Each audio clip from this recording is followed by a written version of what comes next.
Alright, back. Noise. What a noise complaint. Okay, so now we get this caliper put back where it needs to be. Get a walk back through here in the motor. Goes this direction.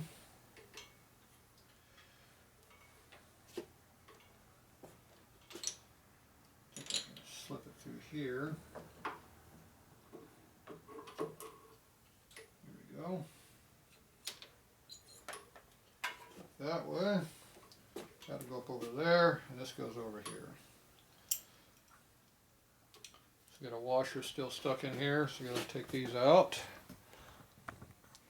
There we go. So we grab our big screwdriver in here, and we just spread the pistons, the pads apart a little bit. Those come out.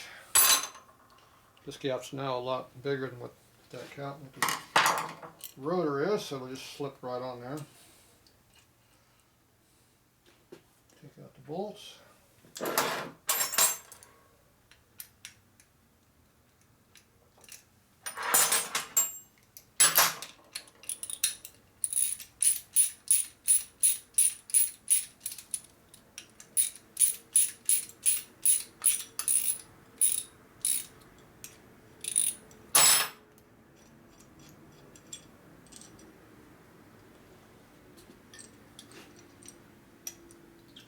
Make sure the pads go on each side of the bracket, the rotor. I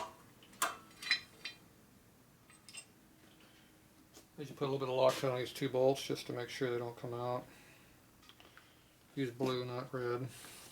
So you get the, make sure you get the inner plate in there also. Now the stock plate, before chroming, there used to be a little dowel pin that stuck through and goes in one of these edges right here, and that keeps this from unscrewing. So right now we got Loctite on there. We can actually make that with that will not unscrew if the Loctite doesn't want to free up. And make the bolt really hard to get out of there.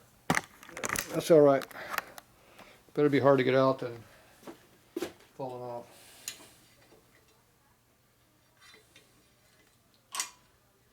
When they do custom stuff, they make things wrong after that.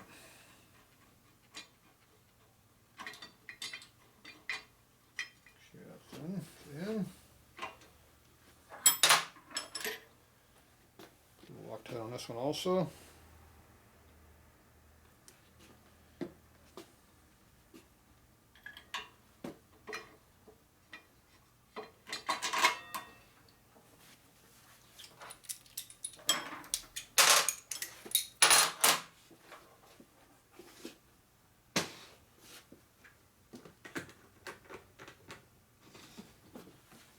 So now we have to try to get the plate to go in there, and you want to go in square, not be at an angle. So if you look down in there, you can see the bolt is fairly close to being straight, but not quite perfect. So if you can't get it to start easily, you can put like a little screwdriver behind the plate and kick it over a little bit and line up. You don't want to cross thread this into the plate. It makes the brake pad work unevenly because now it's not in the square like it's supposed to be. And when you cross thread the threads, they don't work very well either. It goes in really, really tight, but it's not really tight, it falls out. Okay, so we'll try to get this in there. Sometimes you have to move the plate around a little bit to get it to start.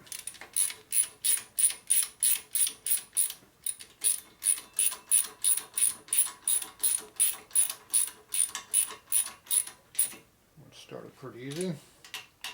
Tighten that up a little bit and get top on a little bit. Make sure the wheel rotates. Nothing's bound up. And tighten it up. Not super tight, but tight. Now this is rotating over here, so I cannot torque it correctly. This one right here, you watch it's moving as I'm tightening it.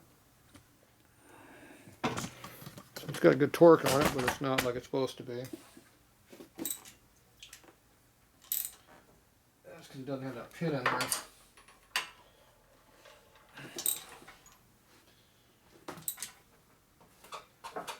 There. A little bit better. There's always ways of working around these problems, but ideally you're not supposed to have these problems. Okay, so I get this cable up out of here where it belongs. So I have this little bracket right here, it goes up underneath the triple tray.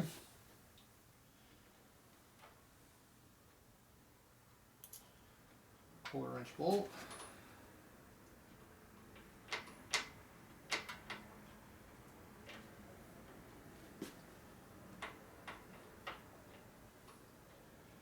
So we do not have enough room now. What happened here is different.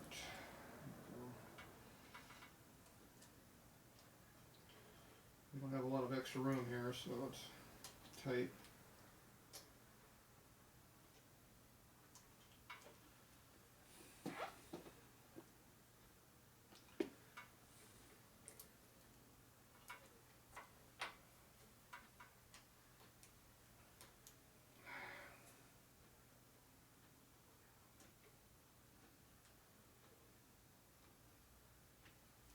Okay.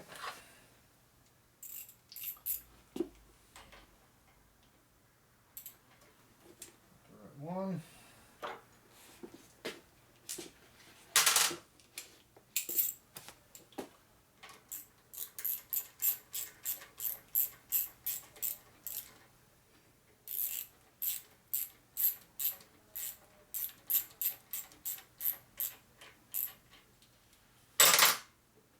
Okay, so that was way up there.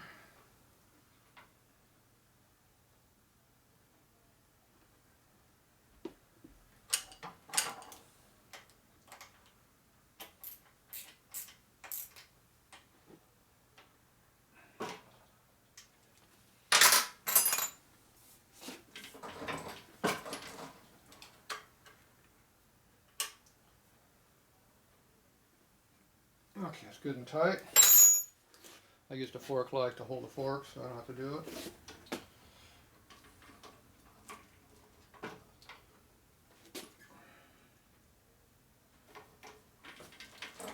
See how it works. A little bit snug. Okay, so things are tight.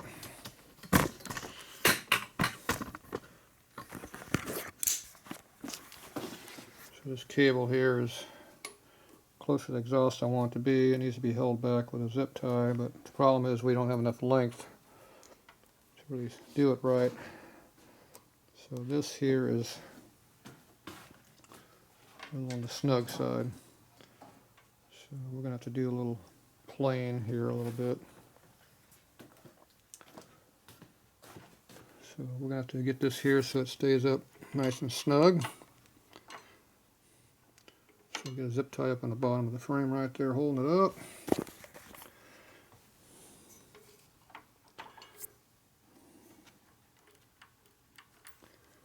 And then we have to tie it up over here also to keep it away from this exhaust pipe.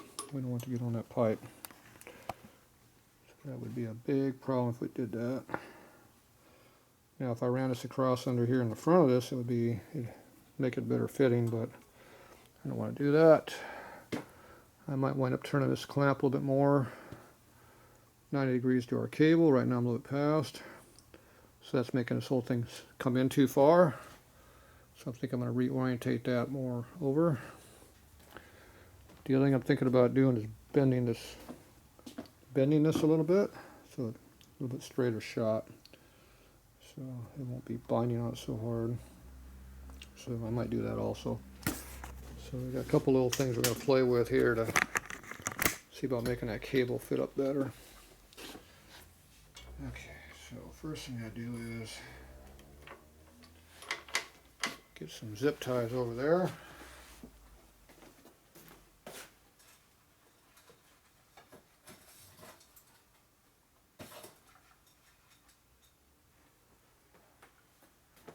A couple old ass zip ties.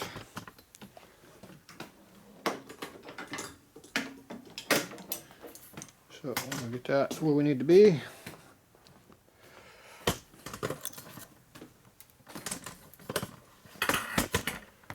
Go. First I gotta do is one on the bottom. Get it held up in the air as much as possible.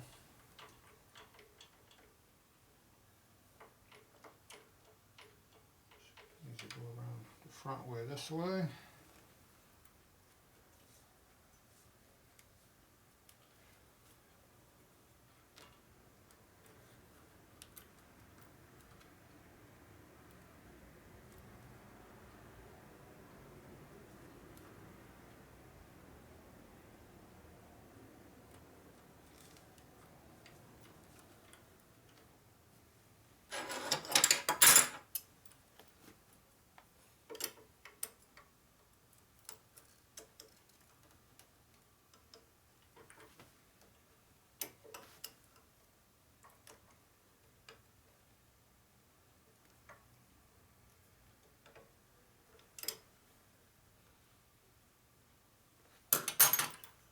Okay, I'm good with that.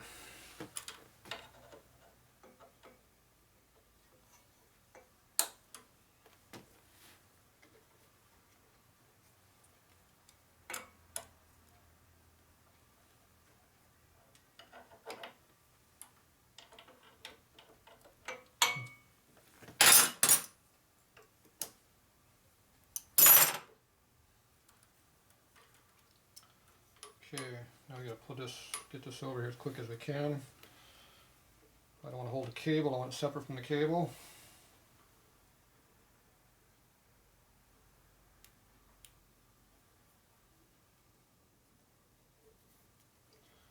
I want to keep it low so it gives me more to work with on room.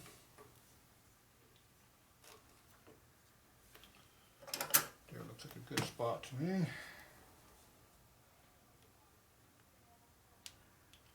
Put the load on it. Stretch it good and tight and clip it flush.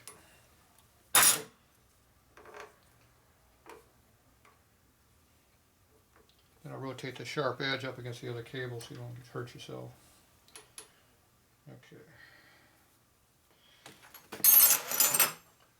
Now,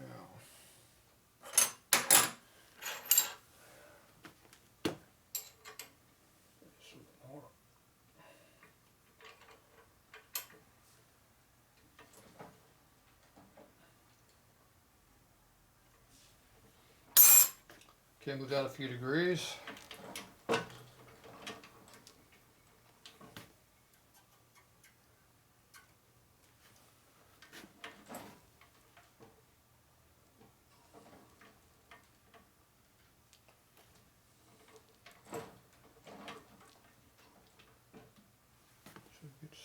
It's not tight, but it's pulled up right there. You see how this gets pretty tight over here though. So, like I said, that's pulled straight, but see it's not tight per se on it. I moved that back a few degrees, which helps me on this angle here a little bit. When you're going straight, it's alright also. Now we got a little bit of twist in the line we can have in this thing. I'm going to bend this a little bit, I think. I need to go up at an angle like this. So you got a couple different ways you can bend these things. Put wrenches on there and tweak them a little bit. Or just hit them with a hammer.